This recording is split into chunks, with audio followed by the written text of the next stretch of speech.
पास करेंगे। मैं gas teacher हूँ गार्गिल में, शासकीय उच्चतर माध्यमिक विद्यालय सैलवाड़ा का नाम सुना होगा, एक फेमस स्कूल है। तो मेरा नित्य अभी मेरे 30 दिन हुए पढ़ाने के। इससे पहले मैं एसएससी वगैरह की तैयारी करता था। तो मैं बताऊंगा आप लोग को त्रिकोणमिति की केवल बच्चों को रटाना नहीं है, बताना है कैसे सीखे। ठीक है, अपन लोग क्या करते हैं कि साइन 30 का मान रखवा देते हैं, उनको भूल जाते हैं। साइन 30 का मान लेते हैं कड़ी 3 बटे 2, वो ताई बटे 2 है। ठीक है, इसलिए अपन को ये बताना है कि वो बनती कैसे है। अगर वो टेबल बनाना आ गया ना, सवाल कोई गलती होगा। और उनको यही बताना है कि सबसे पहले जाओ पीछे रफ्तार में टेबल बना लो, याद बिल्कुल मत करो। हम अपने बच्चों को कभी याद नहीं कराते हैं। अपन लोग को पता है 10वीं में कौन कौन मान होते हैं? 0 डिग्री, 3 डिग्री, 45 डिग्री, 60 डिग्री, 90। और मान तो उदाहरण बताया 11वीं में पढ़ते हैं sin 15 का मान 75 का मान, लेकिन 10वीं में नहीं। इसकी बनाने के ब्रैकेट बने हैं, पहले गिनती करो 4 तक, 0 1 2 3 4। बच्चों को बताना है कि 0 शुरू करना 4 तक गिनती। इतना तो समझ जाते सब, ठीक है ना? फिर कुछ नहीं करना है, प्रत्येक कोण में 4 का भाग देना है। कितनी हो गया? 4 का भाग।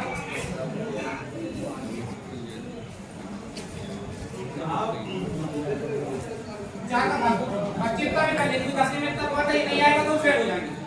तो 30 परसेंट में नहीं होगा, ठीक है? 0 में 4 का भाग देते हैं, सबको बताना है कि सबको बता देना कि 0/1 या 1/0, ये बताना जरूरी है। मतलब कभी भी हर में अपन परिमेय संख्या पढ़ते हैं। परिमेय संख्या क्या होती है? ऐसी संख्या जो p/q के रूप में लिखी जाती है, उन्हें परिमेय संख्या कहते हैं। और उसकी परिभाषा एक और है कि q कभी भी 0 नहीं हो सकता। क्यों नहीं हो सकता 0? ये भी कारण बता रहा है कि यदि q 0 हो गया तो ये क्या हो जाएगी? इन्फिनिटी। इन्फिनिटी कुछ नहीं होता, अपरिभाषित ही होता है, क्योंकि इन्फिनिटी कोई परिभाषित होता ही नहीं। समझ रहे ना?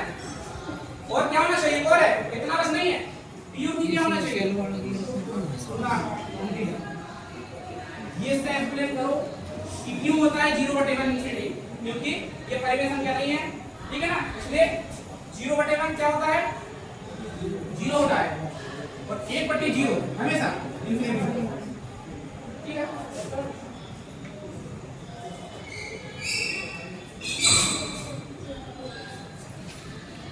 सबसे आसान चैप्टर है पूरी 10वीं में त्रिकोणमिति, हमें लगता है।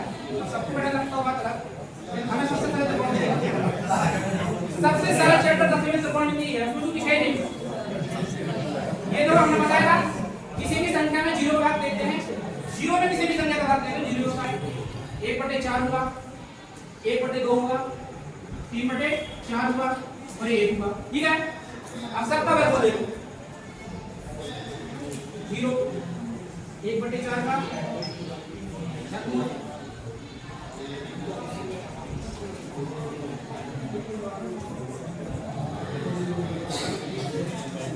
थोड़े दिमाग इसका नहीं है, क्योंकि काली बात जो पर एक आया है मेरी बेटे का सिलेक्शन नहीं हुआ है। हो जाए था कौन गया और नंबर तो ठीक ठाक थे, लेकिन क्या करें? 1/2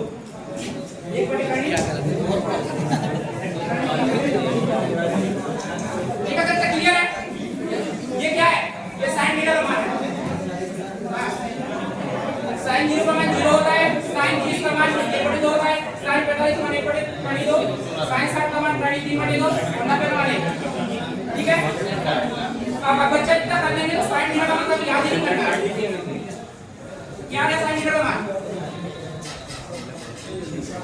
देखो, साइन थीटा का मान क्या क्या?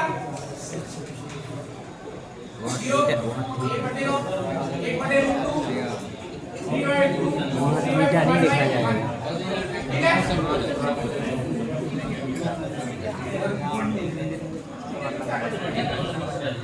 ठीक है, अब cos थीटा मान चाहिए। cos थीटा मान कैसे आएगा?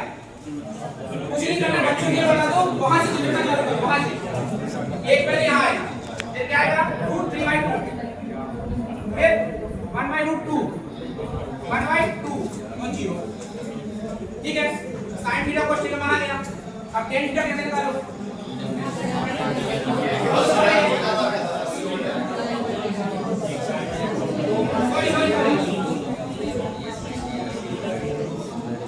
मेरा थोड़ा इंग्लिश मीडियम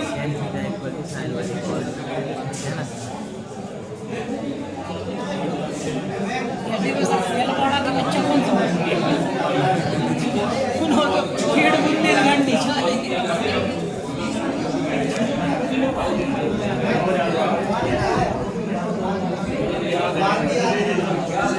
है, यहाँ के साथ यदि आप लोग क्लास में बच्चे ऐसे झगड़ा करेंगे तो आपको क्या लगेगा?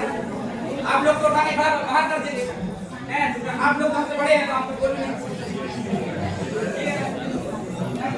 अपन टीचर इरिटेट होते ना यदि अपन पढ़ा रहे हैं तो झगड़ा करें। sin थीटा का क्या था? वो tan थीटा बराबर होता है sin थीटा मान cos थीटा। इन दोनों का रेशियो का जब भाग दिया जाता है देखो पहली वाली होगी tan थीटा ये नॉइस जो होती है ना क्लास वो इरिटेटिंग होती है सबको पता है। अपन इरिटेट हो रहा है तो अपन कंसंट्रेट नहीं कर पाएंगे। क्या होगा 0/1 0 यहां से रूट में रूट कट जाएगा क्या हो जाएगा 30 यहां सीधा कट जाएगा नहीं सर 1/1 करनी थी।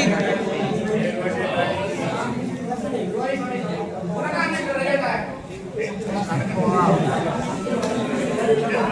ये बड़ी बात है आपको समझना है ठीक है। ये आ गए sin और tan के पार्ट सबको पता है sin और उल्टा है सबको पता है sin और उल्टा क्या होता है cosec होता है cosec थीटा ठीक है। तो 0 का उल्टा इंफिनिटी 1/2 का उल्टा 2 1/2 का उल्टा √2